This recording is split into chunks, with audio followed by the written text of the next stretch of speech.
What's going on, guys? It's your boy Mag Dog TV coming back with another one. So it looks like Shedeur Sanders, general manager, and his head coach spoke out about the quarterback battle as of day 2. These guys have day 2 training camp practice literally within a few minutes. I have the video clips of this. So we're going to talk about that in this video, so let's get to it. Every other city I go, from Colorado to the Bayou I go. Y'all know the motto, get a info I know. My people know it's Mag Dog TV, let's go. To every other city I go. From Colorado to the Bayou I go. Y'all know the motto, get a info I know. My people know it's Mag Dog TV, let's go. To every other city I go. From Colorado to the Bayou I go.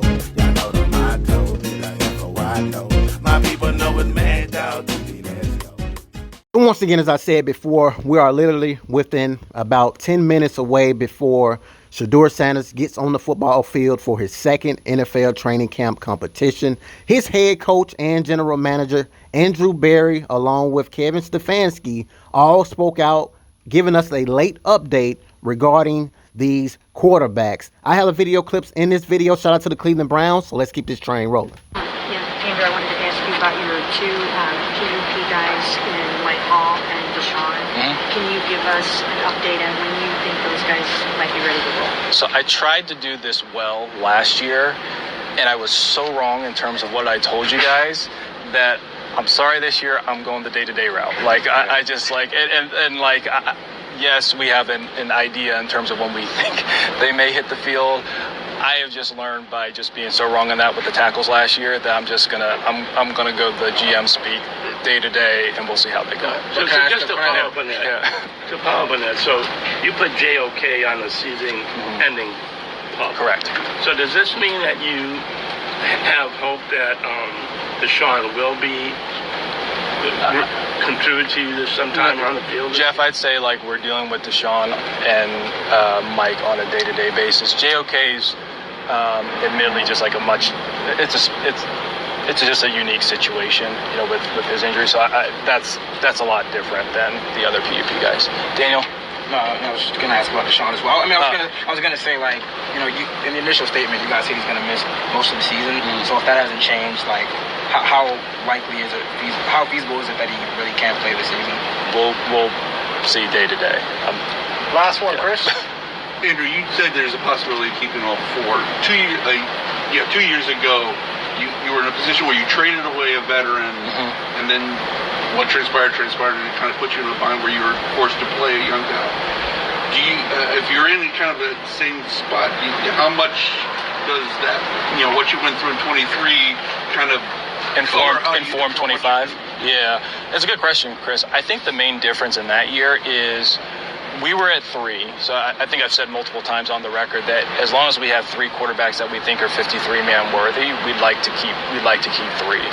That was a situation where we felt like the opportunity, again, kind of wrestling with a little bit the short term versus the long term, was too good to pass up. Was too good to pass up in 2023, and we were able to manage it, and obviously, you know, make the playoffs and everything. But you know, that's maybe a little bit different than where we sit today. If like we're in a situation and, you know, we receive some trade offer for one of the guys, and, you know, we're sitting with 4 guys on the active roster, that might be a different set of conversations and considerations than if we were having 3 planned until literally like the last week of the preseason. Kevin, after Shedeur had those speeding tickets, did you talk to him personally, and what's your message? I did. Obviously, I'll keep that message between Shedeur and myself, but I will tell you, he knows this, and all of our rookies know this. They need to make sure that they're being safe, and that can be whether they're behind the wheel of a car or they're in and around town. They need to make really good decisions so that they're safe. Kevin, with the quarterbacks, any worry or discussion at all about not letting the competition interfere with their day-to-day? I've talked to our guys. You know, competing for a starting role is not new to football, not new to the quarterback position.